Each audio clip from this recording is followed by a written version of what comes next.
Here's a little Loksound demonstration. So I put in LEDs, which unfortunately I didn't get the golden white ones, I got the pure white, but I don't think they look all that bad. To get further away from them, there's very little spill from these. I put a shrink wrap or heat shrink coating around the LEDs as well as painting the outside of them. And as you can tell, they're very, very bright, uh, very effective. I like the fact that most of my models are getting these LEDs. They are very, very bright. And of course, with the Loksound Decoders, you have the dimmable function, which is really nice. It looks really good. The fade in, fade out is just perfect. And there it is on bright again. And here's the bell and the RS3L, which I am getting a lock programmer. I'll be changing to an M3 to match the horn on top.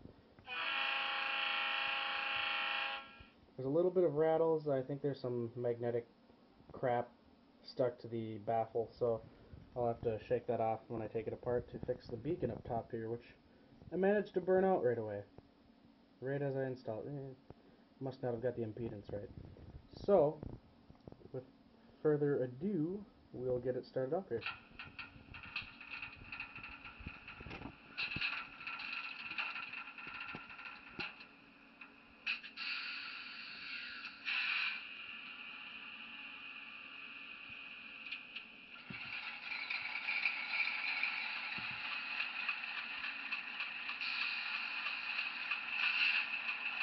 There's the air compressor.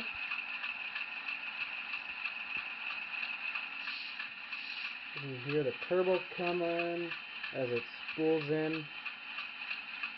Very subtle sound, but it's really nice. And I'll just stick with manual notching right now. I gotta clean the wheels once I get it finalized with the plow and everything on the front. So here's first notch.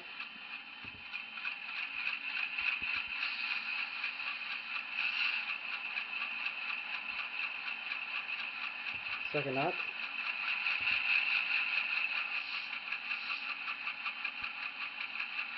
Third notch.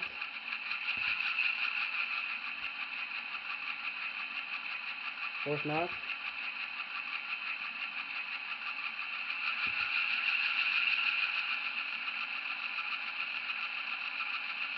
Fifth notch.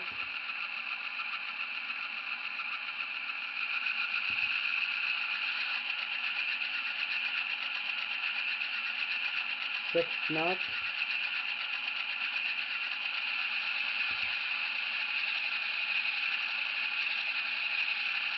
Seventh notch.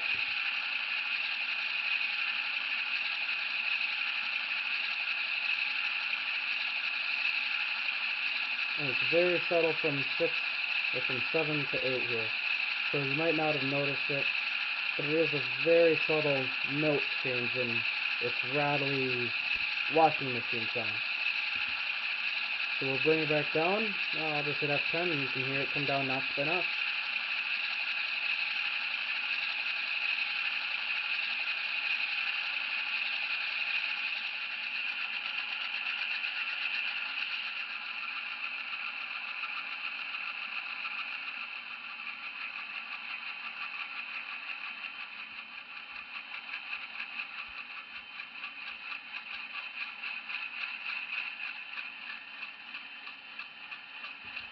Alright, so I do want you guys to know, what you heard when it was notching down was a notch by notch kind of deal. When you are operating the locomotive with the speed table and you go from 64 on the throttle to 0, it will instantly go to idle. Just like the real thing, like the engineer would do, it would instantly go to idle. But with the momentum on the locomotive, it will gradually slow down as to not cause any herky-jerkies. It also has very slight momentum when you're starting up.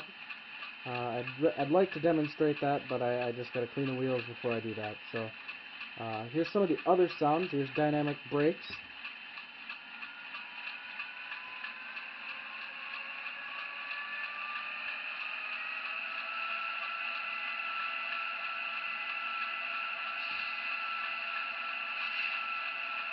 Notice you can hear the air compressor kick in even underneath that.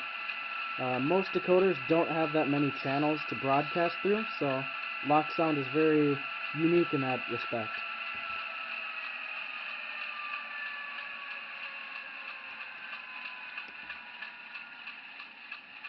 And then you have function 5 and function 6 being light functions. Unfortunately, I demonstrate the beacon, but I burned it out. And then here's function 7, which I believe is an air release. 9 and 10 are throttle up. 8 is what controls whether the throttles or the engine's on or not. 11 is radiator fans.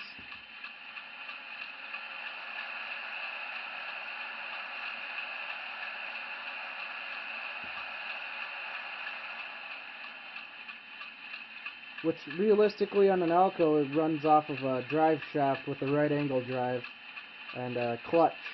So it wouldn't come in that fast at idle. It changes its speed with the engine, but with Loksound you can always program it different ways.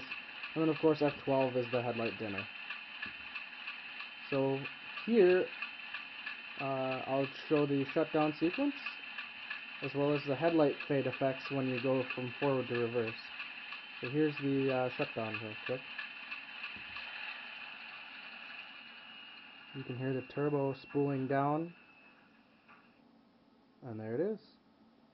Now this locomotive does not include the air dryer sounds because properly the C425s and other older locomotives didn't have spitters that were automatic.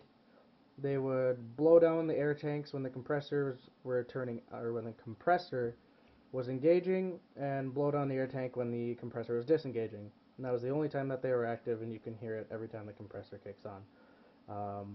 And then here's the headlight effect when I go to reverse.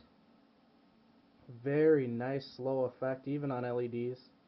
And then when I put it back and forward, fade in, they come again. So thank you guys for watching, even though I'm just kind of putting this up on Facebook and YouTube. And if you want to see more, or if you'd like a Loksound decoder programmed, I do have a lock programmer, and I am able to customize any horns, bells, and any other sounds you guys could want. Alright, have a good one.